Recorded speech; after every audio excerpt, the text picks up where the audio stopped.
Welcome back to Epic Exchanges, and I am thrilled to be welcoming another author from our collaborative book, The Strength to Shift, that is coming out on September 9th. And yeah, it's super exciting. So I'm thrilled to have Tami Goulet here. And Tami, why don't you first welcome, but why don't you share a little bit about who you are and what you do? I am Tami Goulet, and I would really like to thank Kelly for encouraging me to be a part of this because it has been amazing. And I am so excited to be here and speak with Kelly, share my story, share little things about me.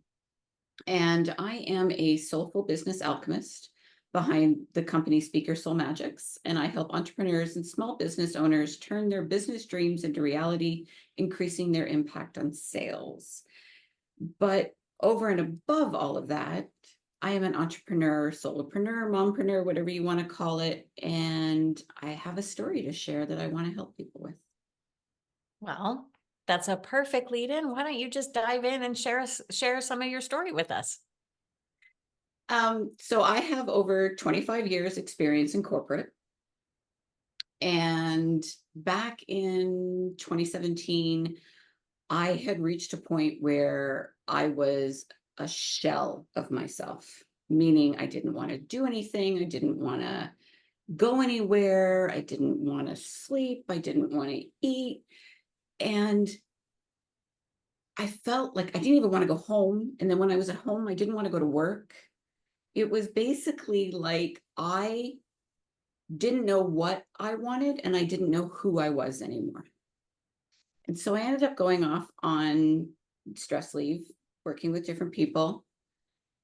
And then in 2018, the universe stepped in and was like, you're not healing yourself enough.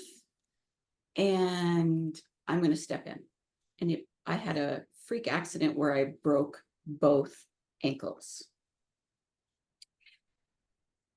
And while I had been sort of off, I had been working on who was I? What did I want? How did I want it to happen? Like my whys. Why am I here? Why am I, what kind of mom do I want to be? What kind of spouse do I want to be? What kind of friend do I want to be? What kind of daughter do I want to be? And I couldn't answer any of that because I had been putting everybody else's needs and desires ahead of my own. So I had been doing the work, but it was all like not superficial, but all kind of like from the neck up, all in my brain, nothing really in my body or my heart. And so I stepped in, well, after I broke both ankles, and I have no idea why I keep struggling over broke both ankles. But anyway, I couldn't do anything but sit. I had to sit on my butt and I had to take a deep dive into myself, which, if you're aware of this type of experience and you've sort of gone down a spiritual journey and a spiritual path, it's called the dark night of the soul. And I managed to get through it with a lot of hard work, but I don't really want to share too much more because I want people to sort of be like, oh, what did she do? Because I recognize myself in her. I recognize that I'm giving and doing and running from task to task to task for everyone else but me. And how did she help get over that? Like, what did she do to get over that? So, Right. I do think lots of people can relate to all those questions, especially when we, especially when we as women reach a certain point in life where we've been doing for everybody else because, there's goals to reach, there's school to complete, there's the job, the career to build, there's the family to build, the kids to raise, all the things. And yeah, I think a lot of us get to a certain age and go, oh, who am I? How mhm. do I fit in? What is my purpose? Those questions you were asking yourself. Yeah, exactly. I mean, we start out as women, we start out with the whole, we watch our mothers, right? We watch our grandmothers, especially our generation, where they were the ones who were cooking the Sunday night meals. They were taking care of all the kids. Like the husband was the one who was sitting on the couch reading the newspaper with his feet up while the woman was running around, running around the house, keeping everything together. And then in the corporate world, we are held almost to higher standards than men, because it's like, well, you're too emotional, you're too this, you're too that. It's like, well, wait a second here. I'm doing a really good job because I know I am. And yes, I'm going to have reactions and emotions. Just because you choose not to show them doesn't mean I'm too something or other. Right. So it's all about learning how to stand in your own true self, and being okay with that, regardless of what's going on around you. Right. And I think the world has changed a lot since the times of our mothers and grandmothers who maybe did or didn't work. They didn't need to, or they felt their role was in the home. And then, yeah, the higher standards, I think sometimes we put that on ourselves, because I've read story after story, and I've experienced it myself, where I have counted myself out of a job because I was missing one piece, where often, and which is common among women, whereas the men would be like, I can figure that out, I'm going for it, right? They might not have that piece yet, but they totally believe in their ability to do it, where I'm like, I'm like, oh, I can't check that box, so I can't go for it. I could check other 99 boxes. Yep. And so there's a re-identifying ourselves that needs to happen as the world has changed. And then as we do it, hopefully society gets to understand it a little bit too, right? Yes. Yes. And I think that that's becoming more evident. I think the younger generation definitely has more, I don't want to say respect. Respect's not the right word, but it has less of a, you're a woman, this is your job. You're a man, this is your job. And it's just more, you're a human, what can you do? And Right. they're a lot more accepting of just, yeah, I'm going to be a stay-at-home dad, or yeah, my wife is the one making the money in the corporate world, or, and but the other thing I'm noticing, and I don't know why this is coming up, but it's our world right now has one of the largest demographics in age. We have newborns all the way up to 111.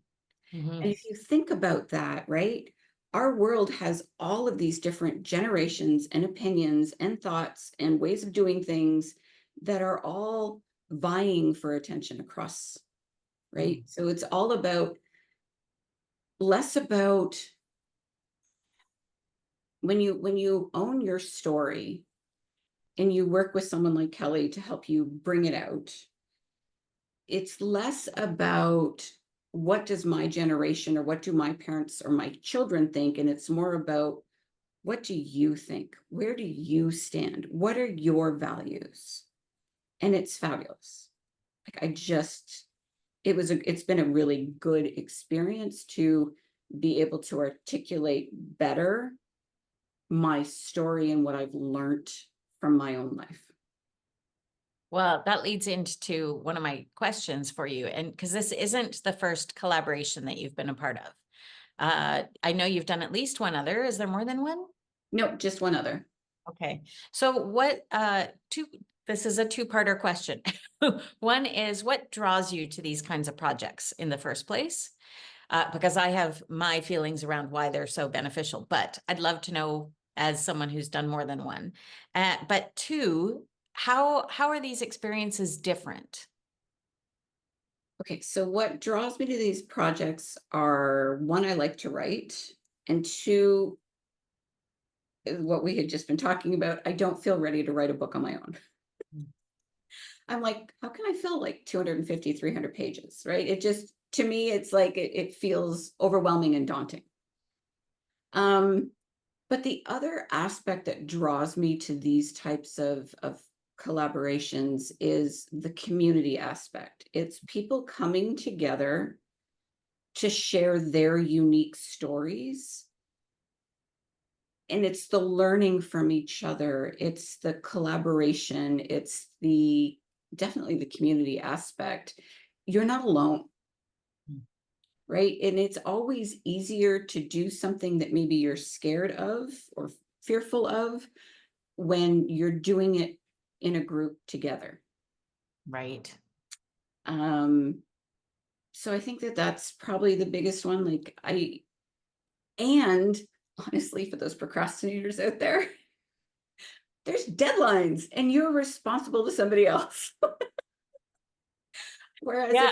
if I was to start writing my own book, I'd be like, oh yeah, I'll do a couple of pages and then forget it. I got something else I want to do. Well, and that's really a minefield when it comes to being an entrepreneur or a solopreneur. Like when you're working on your own and you don't have a staff or people around you, is like you set your own deadlines, and often you're not accountable to anybody in terms of reaching them. So it's easy to kick them down the road when you don't feel like it or you're fearful of it or something. And so having that built-in accountability helps us move forward faster, for sure. Oh, absolutely. Absolutely. And I like what you were bringing to the table. You were bringing like a professional editor, you were bringing your own experience. You'd had a couple of people who, had written in your previous book. And it was just everybody struggles with their story and how to articulate it. And this was a great experience to be able to find your voice with sort of that other 30,000-foot perspective from people who didn't really know you. Mm. It does make a difference, right? It does. It does.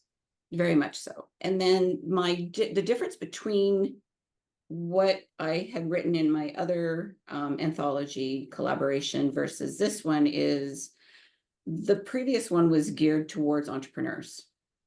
And the title of my chapter was Entrepreneurship, putting you at the core of entrepreneurship.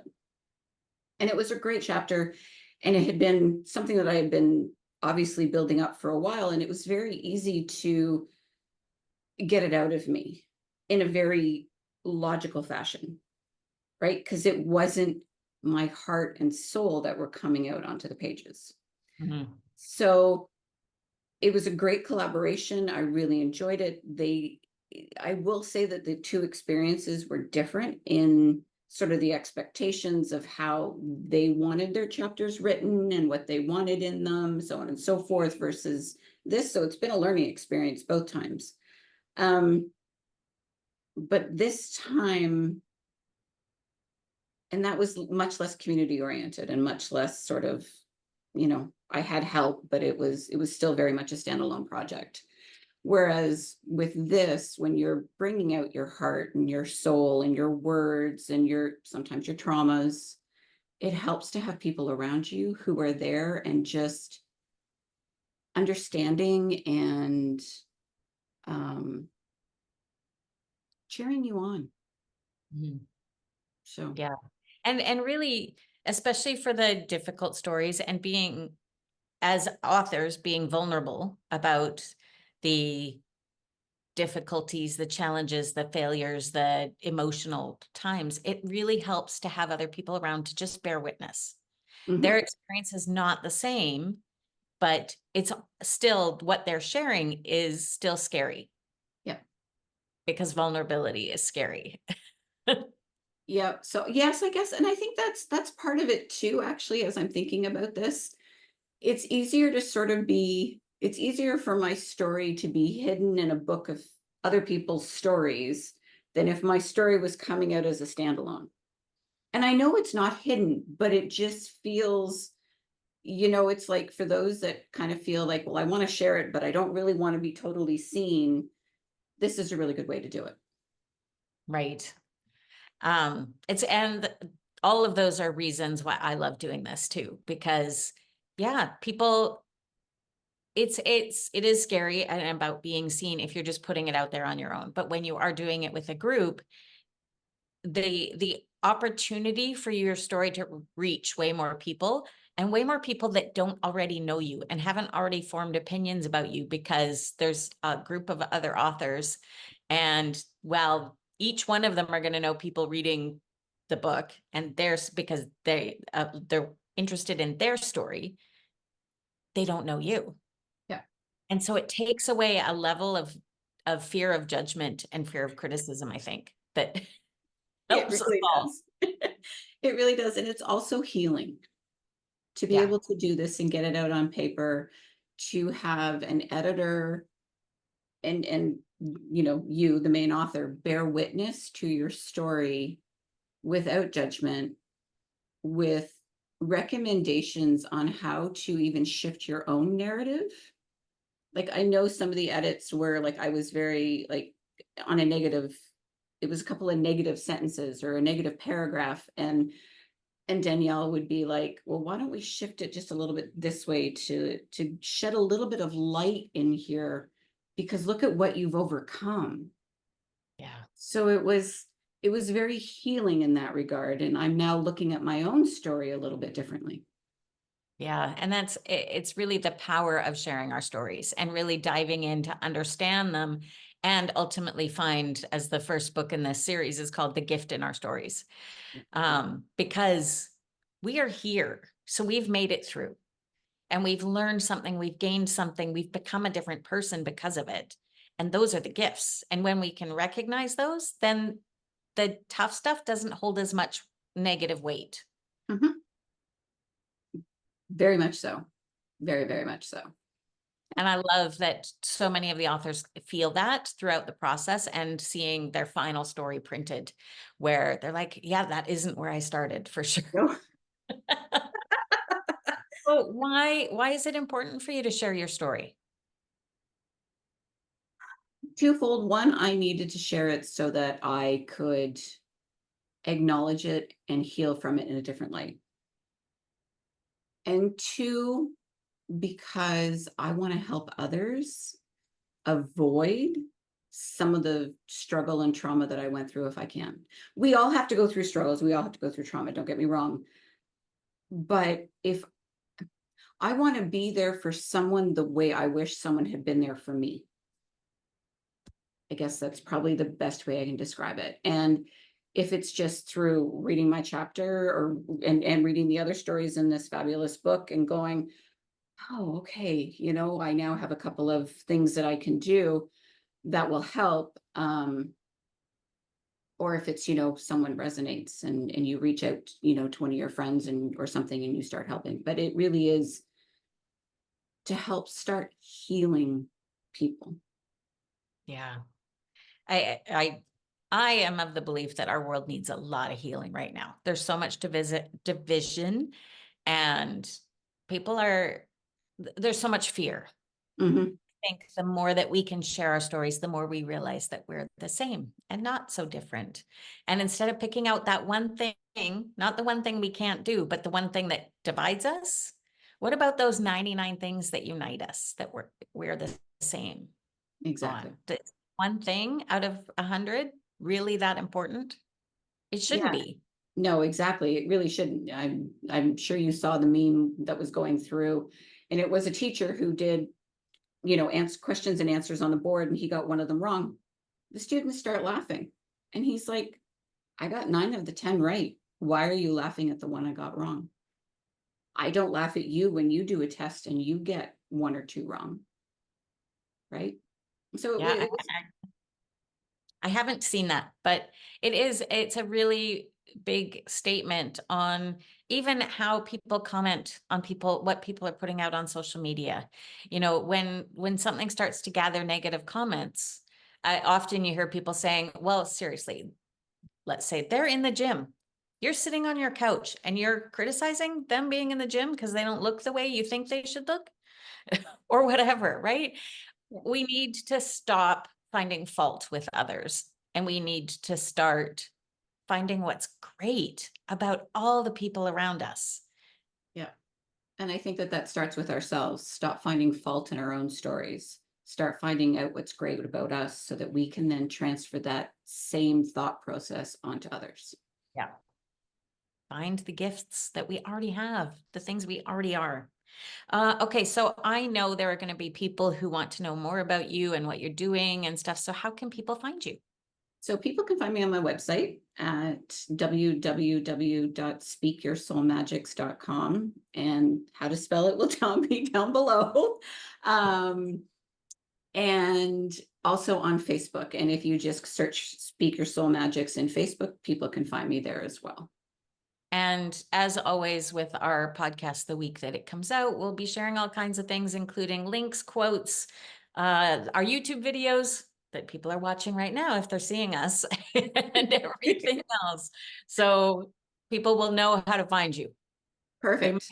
They might know how to find you in a gazillion places, but Yes, I am all over the place, because I do recognize and realize that everybody has their preference. So exactly. Well, thank you so much, Tami, for being part of the book, and just for being here and being willing to share your story with an audience that might not pick up a book, but maybe now they'll want to. exactly. Thank you for having me.